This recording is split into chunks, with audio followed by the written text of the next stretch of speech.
On behalf of the City of Yonkers and the Untermeyer Gardens Conservancy, welcome back to still midwinter in the garden. It turns out last time I couldn't shut up about my favorite winter woody interest plants, and so I want to finish off with just a few more specimens that we really like in the garden.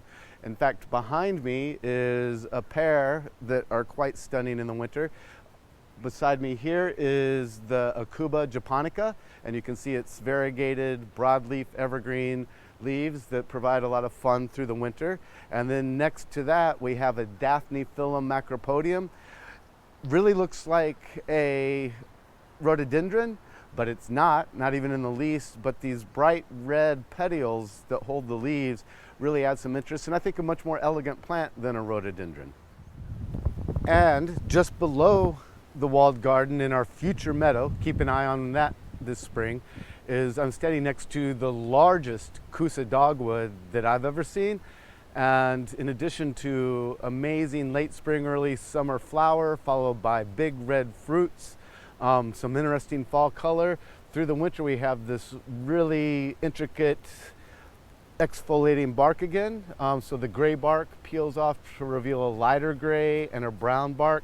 I was just at Marco Polo Stefano's house over the weekend during sunset, and all the lighter color of his Coosa Dogwood was turning bright orange in the fading sun. A really interesting specimen here at Untermeyer Gardens, and a great plant for any small garden.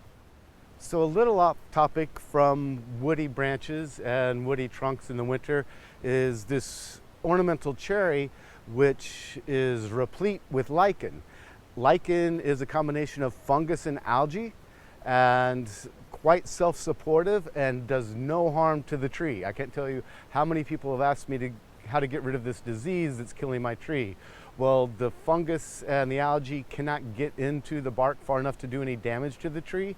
It goes dormant during periods of warm weather, and based on the chemistry of the tree and the texture, different species, and a whole plethora of species exist. Different species inhabit different parts of the trees or different types of trees, or as the tree matures and it becomes exfoliating bark or the bark changes, the species of lichen that habitate on the tree can change quite dramatically too.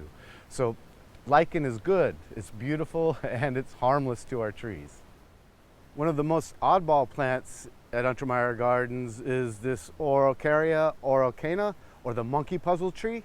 It's a native to Chile and Argentina, by far the most hardy of the genus, so we can grow it up here in the north in kind of a sheltered location. And while we're talking about interesting trunks in the winter, this is obviously an evergreen, but you can see these very sharp leaves all along the trunk, completely unusual. I've never seen another plant that throws so much growth off its central trunk. Very sharp leaves, ow, quite armed, and this very straight trunk has caused it to become endangered in its native habitat because it's been harvested for its straight wood. So this can become a big tree, has had desirable wood, but from what I understand now, the harvesting is all but ceased. I could not talk about winter interest in trunks and stems without bringing in the Acer griseum. This is the paperbark maple. This is an immature specimen, so it's not quite showing its full beauty yet, but you can just see the bark starting to peel off. It'll become big papery strips, not unlike a paper birch, but very cinnamon and red, beautiful colors. We also have on property an Acer triflorum, or the three-flower maple, which does a similar thing, just not as big and papery, and reveals more white underneath. So the paperbark maple and the three-flower maple, absolutely two plants for the winter landscape. So a plant that will literally fit into any garden is the Tartarian dogwood, sometimes red stem dogwood, but it's Cornus alba ivory halo. We grow it for these red stems. You can take 1/3 of the old growth out every year and it'll send out new, brighter, redder growth. You can even cut it down to 8 to 12 inches and it'll send out all new, bright red growth. A lot of these cutback shrubs can be kind of boring through the summer, but this one, again, the cultivar Ivory Halo, has really interesting leaves with green and white variegation, so a true 4-season plant. So thanks for taking the time to walk around and look at some of my favorite 4-season trees. we're just on the cusp of walking out of winter. In fact, you can see some crocus maybe that are just coming into bloom. By the time we reconvene, the canals should be full. We'll have cool season annuals showing some color along the canals, and hopefully the beginning stages of spring will be in full play. Again, thanks for your time, and talk to you soon.